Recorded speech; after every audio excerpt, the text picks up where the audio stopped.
Using any three prescribed texts show that what people do portrays their character or who they are.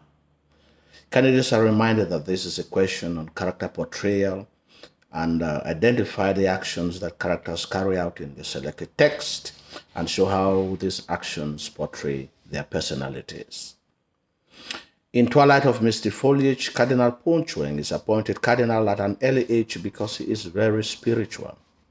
His arrival in the diocese is to revive it from spiritual slumber.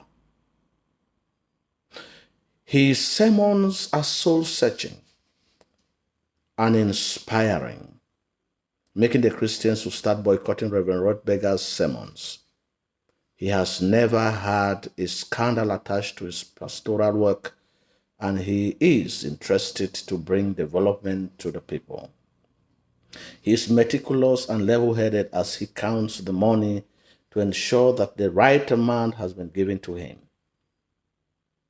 He refuses to take the money contributed by sergeant men and orders that it should be used for the education of the people.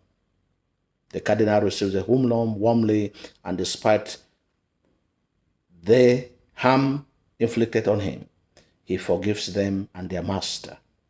The above instances portray Cardinal Pontchueng as a humanist, spiritual, unmaterialistic, kind-hearted, and forgiving human being. Reverend Rodberger is a wolf in sheep's clothing.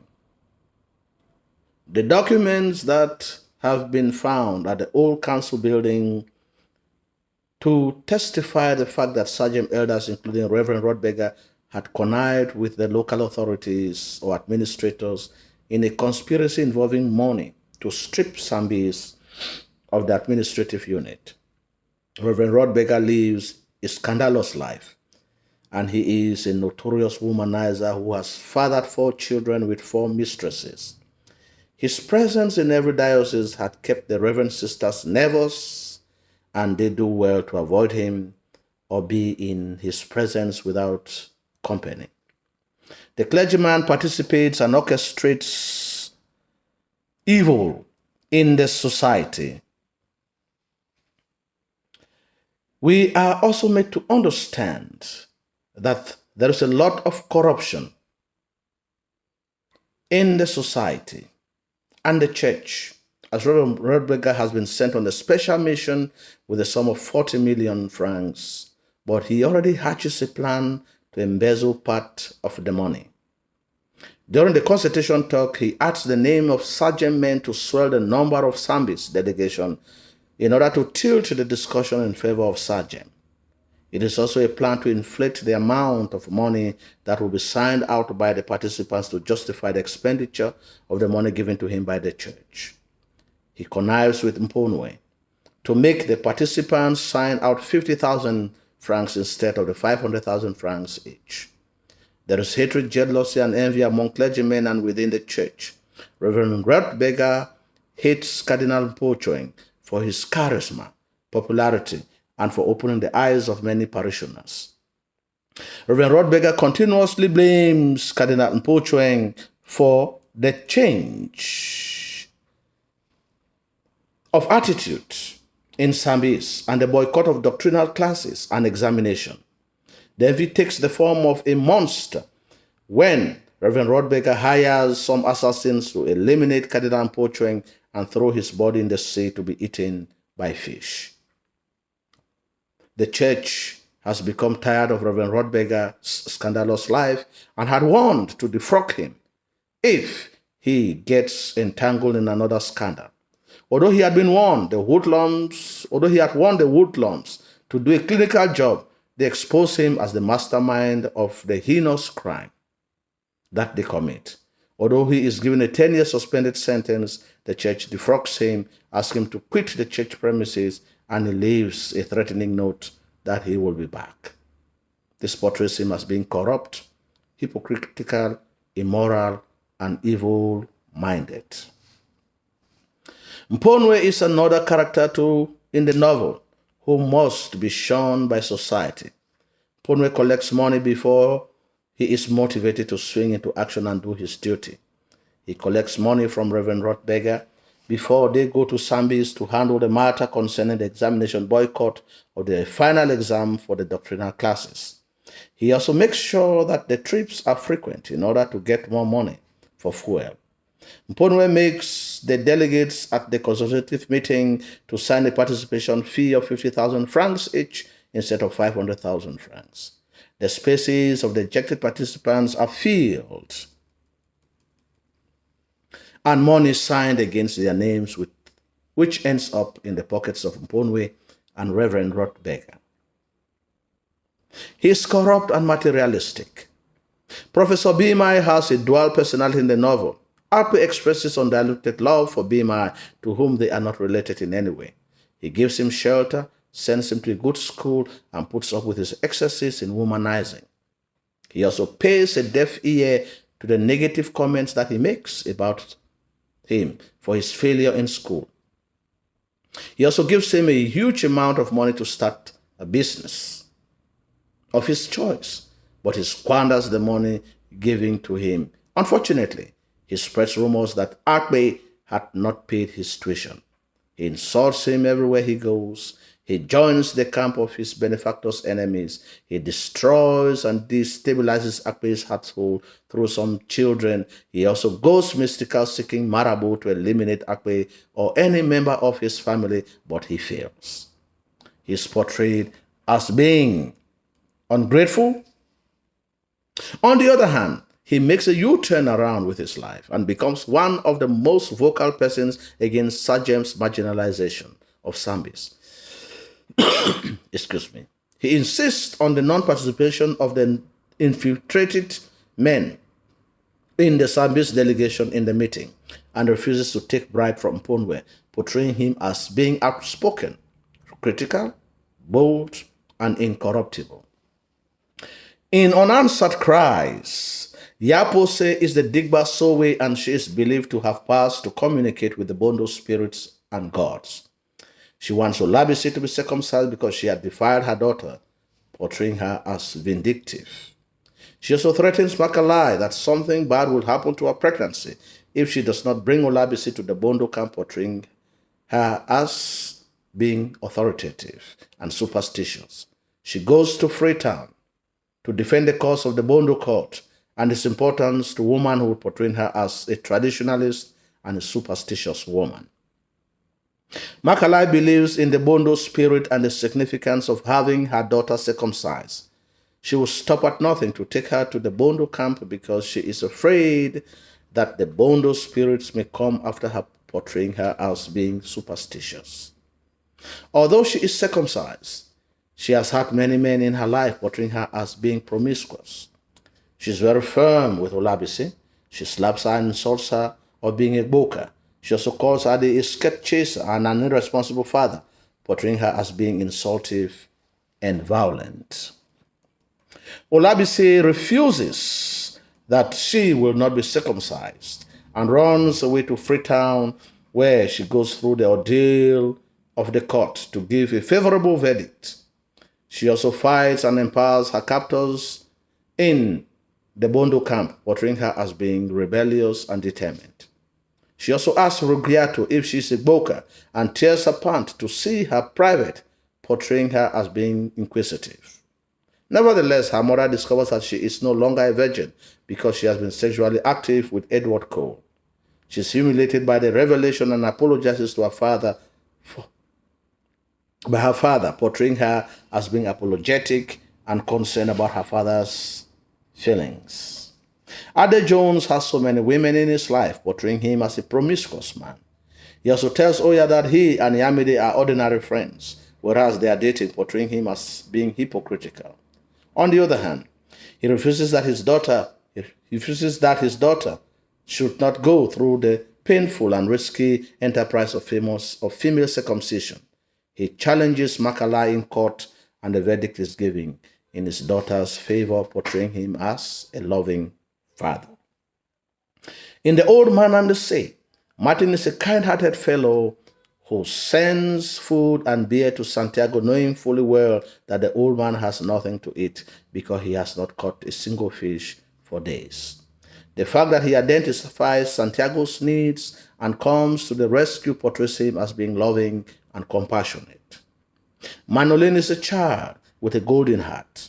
Although Manolin no longer fishes with Santiago because his parents have asked him to withdraw from the old man, he continues to help him carry his fishing equipment to the shack every day that he returns from sea, and feels pity for the old man for what he is going through at the moment, portraying him as being concerned.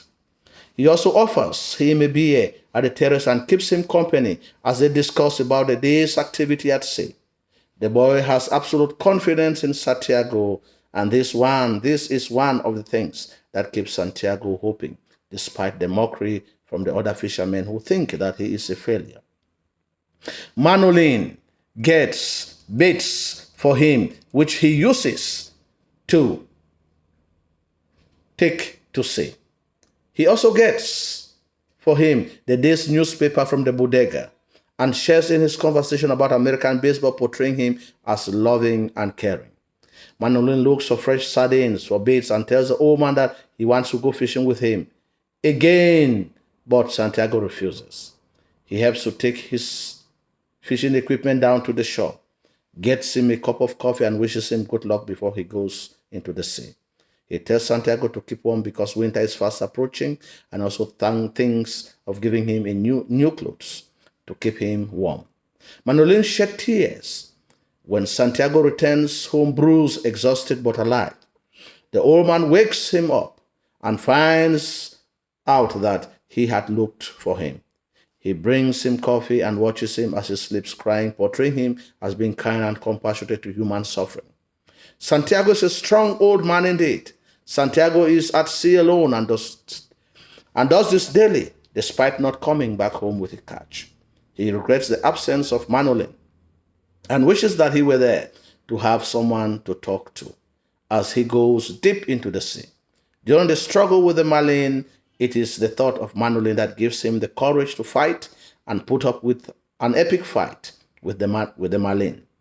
The boy is also the motivation that gives him the strength to fight off the sharks in order to come back home with the Marlin and prove that he is an old, strange man indeed.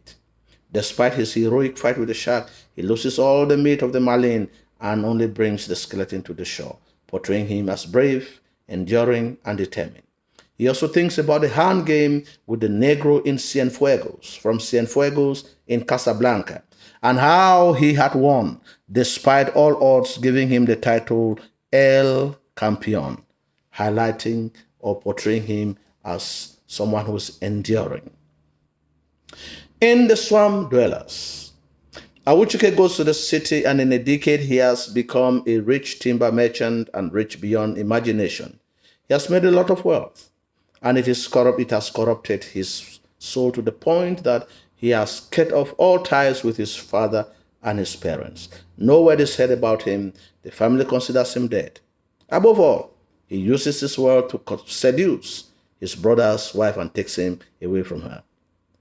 At the end, Igwezu loses all the money and returns to the village a poor man to meet his farm and crops that have been destroyed. Awuchike abandons his parents for a decade to the city without a word, whereas they are worried about his welfare. In addition, he has made money, yet he does not take care of his aging parents in the village. All of this portrays him as being heartless, ungrateful, corrupt, and indecent. The Kadia is a fact as detected by the beggar, who discerns from his voice that he is well fed and taken care of than the other villagers.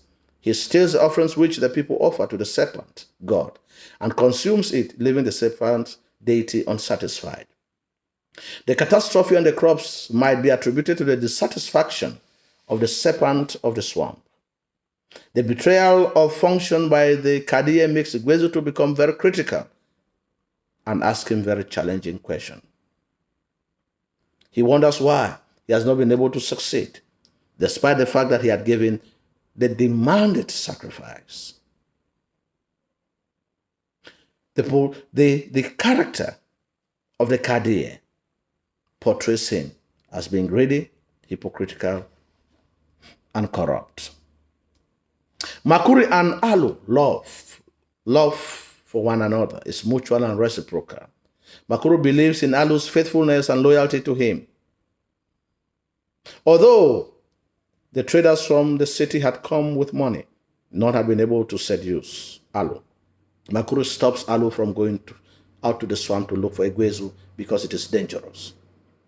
Makuri and Alu are blessed with twins. They know that they have lost Awuchike and they concentrate their love on Egwezu. Although he goes to the city for greener pastures, they are happy when he returns to the village. Alu is worried when his son goes to see his ruined crops and does not come back. They also receive the blind beggar when he arrives from the north and knocks on their door. Alu washes his legs and anoints them with oil. And after the disaster of Egwezu's crops and his departure, they accommodate the blind beggar to stay behind. This portrays the couple as being kind, accommodating, and hospitable. Egwezu accuses the Kadia of feeding fat on the offering meant for the serpent deity of the swamp and questions why he is so fat. He also works very hard on his farm before he goes to the city, only to come back to meet his crops destroyed. He knows the consequences of his action when he attacks the Kadia.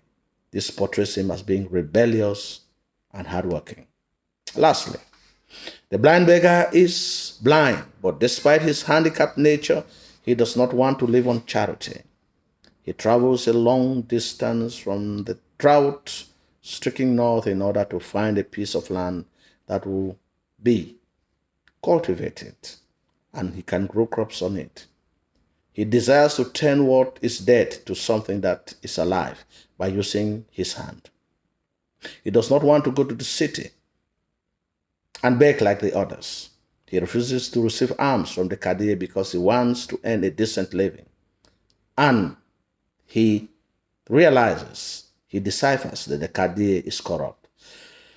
The beggar is determined that no one will dictate the way he will live his life, and he will do it his own way. His very nature portrays him as being determined, innovative, and foresighted.